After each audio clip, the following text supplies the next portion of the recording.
English spelling is difficult, and this is mainly because many words aren't spelt as they are said. This is what is meant when people say English is not a phonetic language. However, there are a few rules that you can learn to help you spell the vast majority of words correctly. But one problem with learning rules is that they often use technical terms. And so, in order to be able to apply the rule, you need to understand the technical term. In this section of the show, I want to give you some essential background information about terms that crop up throughout the disc. I want you to be comfortable with all the terms on my board here. You really need to know these terms if you want to master spelling, or at least if you want to be able to apply the rules that can help you master spelling. So, if you want to learn about a particular term, just click on it now.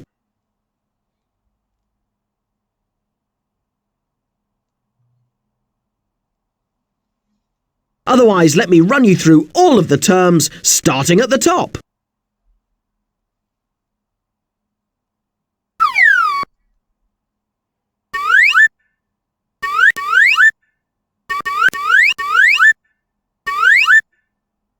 OK, so let's start. And where better to take you to than a diner?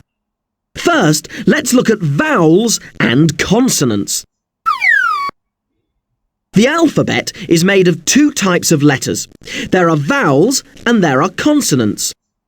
The vowels are the 5 letters A, E, I, O and U. The letter Y is sometimes also counted as a vowel. The consonants are all the other 21 letters, such as B, C, D, F, etc.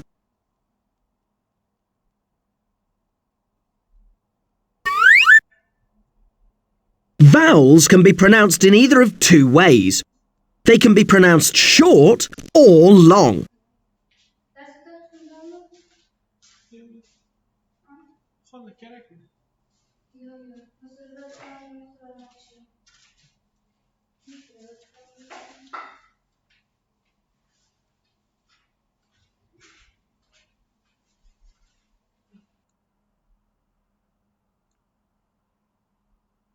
They can be pronounced short or long.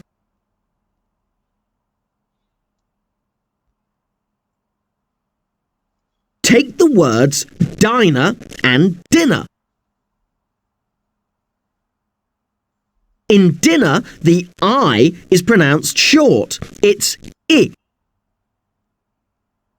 But in the word diner, the I is pronounced long. It's I, just like the way you say it in the alphabet. This is an important point to grasp because it means that whenever you see a double consonant, as in dinner or swimmer, then that's a sign that you need to pronounce the vowel before the double letter as a short vowel sound. The double N in dinner lets you know that it's dinner, not diner. So far, so good. Now let's examine what is meant by syllables and stresses. A syllable is one of those small bits of sound that make up a word. A syllable must contain a vowel sound. All words can be broken down into syllables.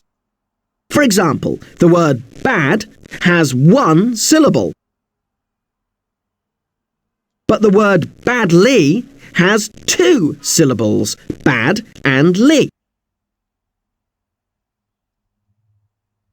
But in words of more than 1 syllable, not all syllables are stressed equally.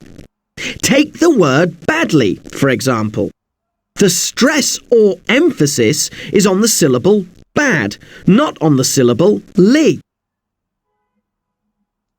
If you wanted to stress the second syllable, then you'd have to say the word badly, and that doesn't usually sound right.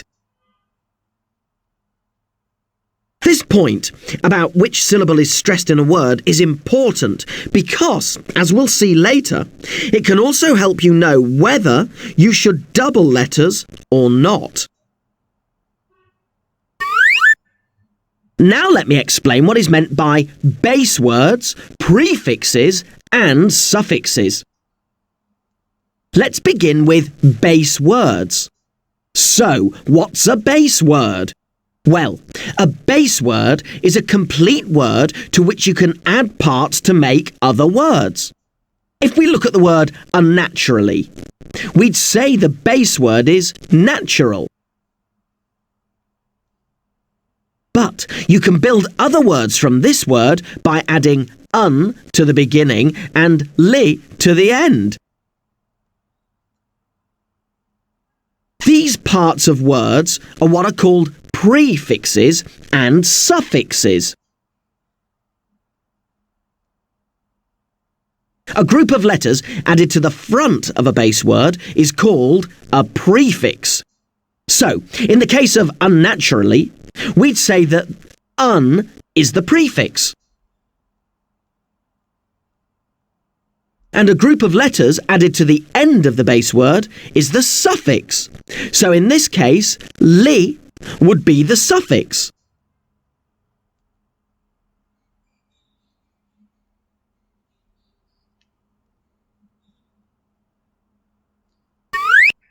OK, so now finally, let me clarify what is meant by vowel suffixes and consonant suffixes. Well, as we've seen, a suffix is a group of letters like li or ed or ing that you add onto the end of words. So, what's a vowel suffix and what's a consonant suffix? Well, vowel suffixes are simply suffixes that start with a vowel. Suffixes like ing and ed and able.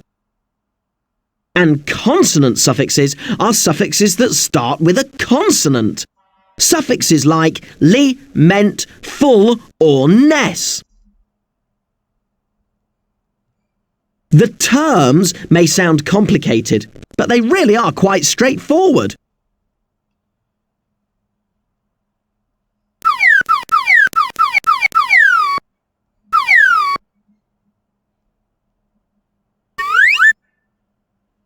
So, what do you want to do now?